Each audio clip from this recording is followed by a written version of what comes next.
Hi there makers, it is Jo here from Minerva and I'm continuing with my alterations series. So there's some other videos on our playlists where we take a look at some of our clothes. Maybe they're thrifted clothes that have been given to us, ones that we've made that don't quite fit, and adding a few alterations so that we can get them back in rotation. Today I'm taking a look at jeans. So if you've got jeans that don't fit you anymore, today I'm specifically looking at the waist increase. So the jeans fit your thighs, your hips, but you're no longer being able to do them up. So we're going to take a look at two methods for giving you more waist size. Adding a little bit extra waist size can give you much more comfort and ease, especially if you sit down to work like I do, or you're a wheelchair user. You'll want something that's smooth and comfortable and gives you a little bit of stretch when you sit down. Today I'm specifically looking at jeans. So I've got a box here with lots of denim offcuts.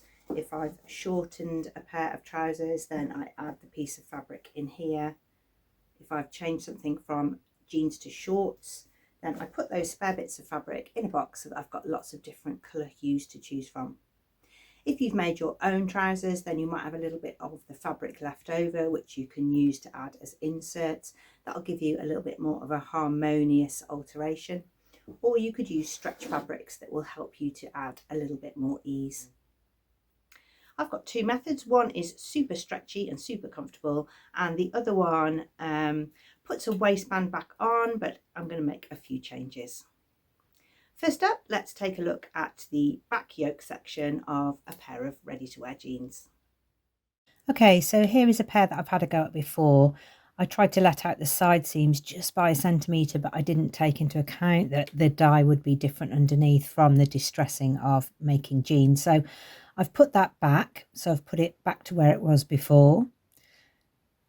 And I'll do the same on the other side, but I want to make more room in the waistband, and I'm going to do it from the back.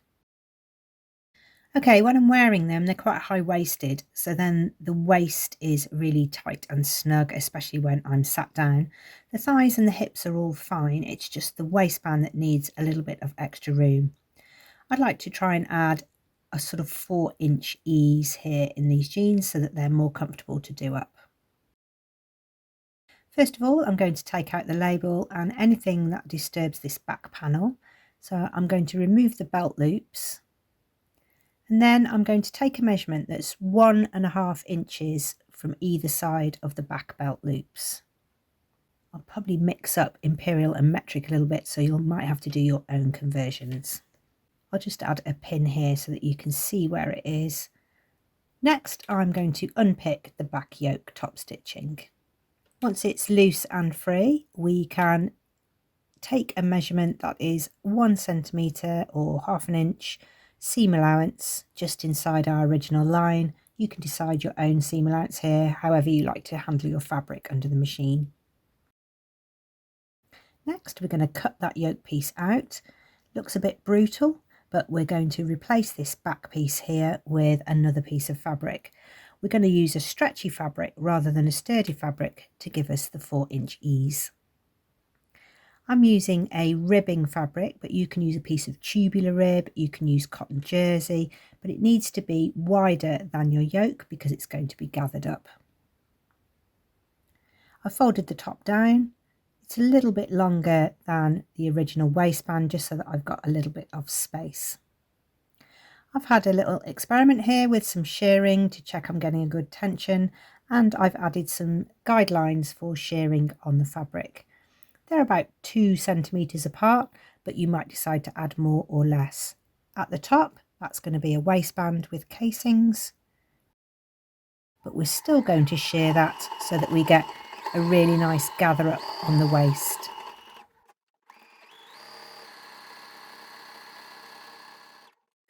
Here's our new yoke piece. It's around about the same size as the previous yoke piece, but of course the waistband is much longer. We need to sturdy that up a little bit, so we're going to put some elastic in these casings, and you can decide here. I'm going to make mine just a little bit longer than my original band, and I will also have the stretch of the elastic to make it a little bit longer. I'm going to put that on a safety pin and pull them through the casings. You've got quite a lot of stretch in that fabric, so you could make your elastics a little bit longer and have less gather because the shearing will adjust to your waistband gathering. It all just blends in. Next, we're going to look at how we're going to put that onto the jeans. It should be about the same size as your previous yoke piece, but you can make it a little bit bigger if you wish. The first thing to do is to attach it to the sides, so include the waistband in that, and then pin on the other side, matching up the waistbands at the top and finding the point at the bottom where it joins onto the top stitching. You may choose to release some of your waistband, sew underneath and then sew it back on top afterwards. You can zigzag it together. It's your choice here. You need to make a clean straight line.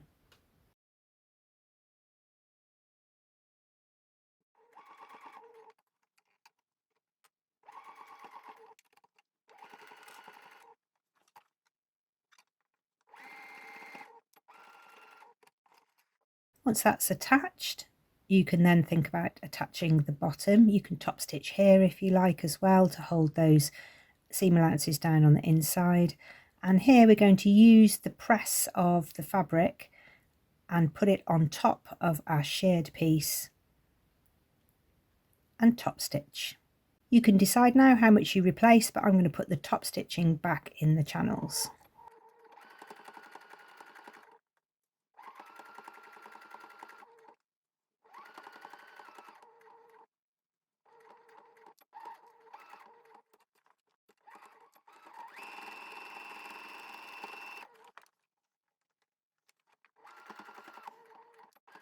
You can also replace any centre back seam top stitching. And you could also put your belt loops back on, and you may decide to put your label somewhere else inside your jeans because it might be a bit awkward on the back of the stretchy fabric. There's the original yoke piece. It's pretty similar in size, but of course we've got all of that stretch. When I wear them, they're still not quite doing up, but they're easier to do up, and now I've got a really snug fit. The back panel looks great. It looks just like a special feature. I've put the belt loop back on, so if I had a belt on top of that it would look even better, but I just wanted to show you what it looked like. It's not pulling the side seams at all, they're remaining perpendicular to the floor. And I've got a little bit more room just here, just below the waistband, because the whole yoke is sheared. So now I've got a new pair of jeans which are comfortable to sit down in, and they're back in rotation. I've got those jeans on right now. They're really comfortable, especially for sitting down in, and I'm not getting the bulk or the pull on the front. I've got another pair that are too small in the waist, so we're going to take a look at those. Those are slightly more fitted, and we're going to put a different style of alteration on the back. So here they are before I started. I've tried a little elastic band hair tie hack, but it's still a little bit too much because I can't quite pull the zip together. And as I wear them very slowly, the zip starts to come down because it's not reaching the zipper tops. So that's not working anymore. I need to do something a little bit more drastic. I'm looking for about 5 inches to add to the waist of these jeans. The hip's okay. It's not pulling too much. The back is fine. I just need a little bit more room in the waist. So the jeans start off at, there's 15 inches across the front and 15 across the back. So they're a 30-inch waist when I start.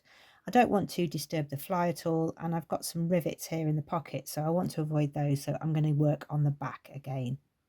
First thing to do is to split the pockets so that they just reveal a little bit more of the fabric for handling room. Now we can work here.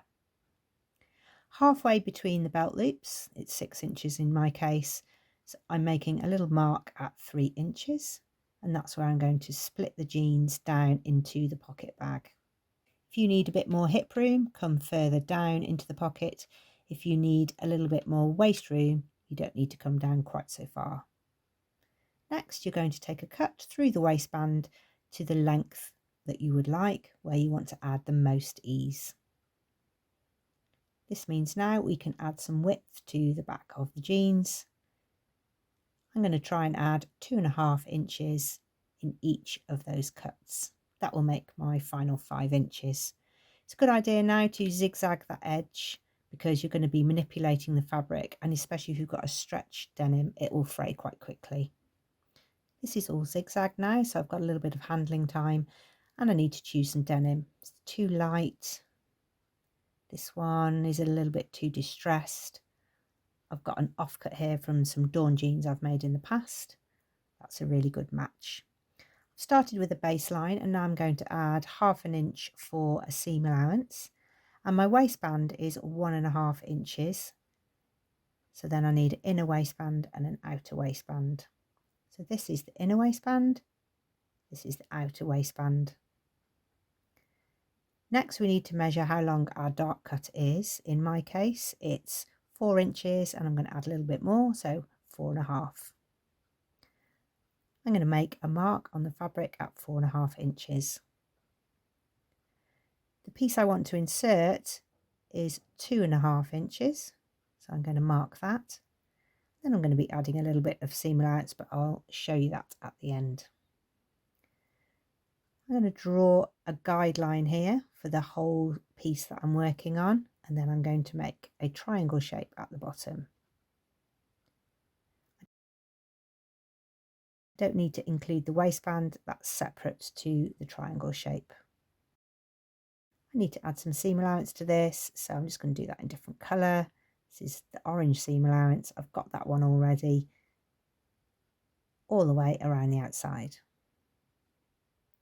Cut out your little inserts. You'll need 2 of these.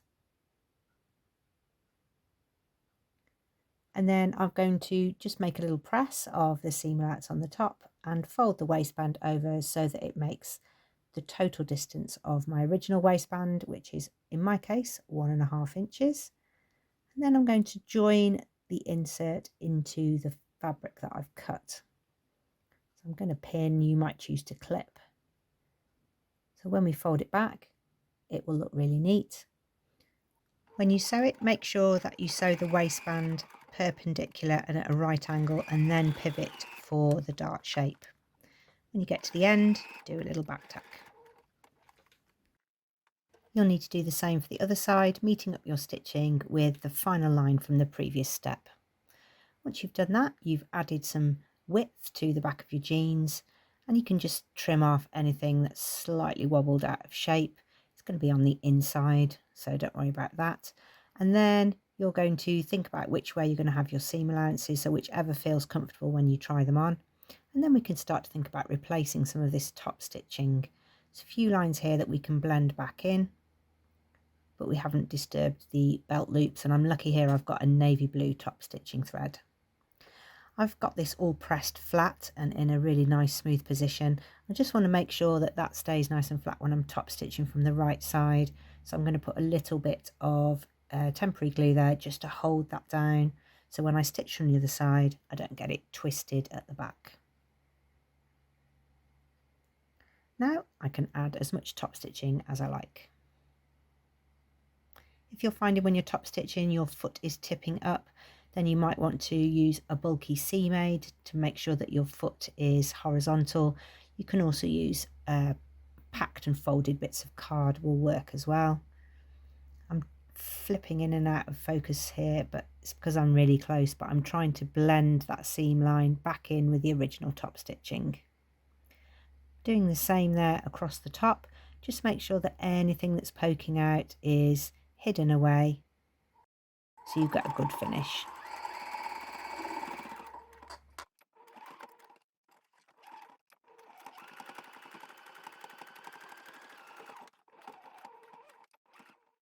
So here they are now, much easier to do up.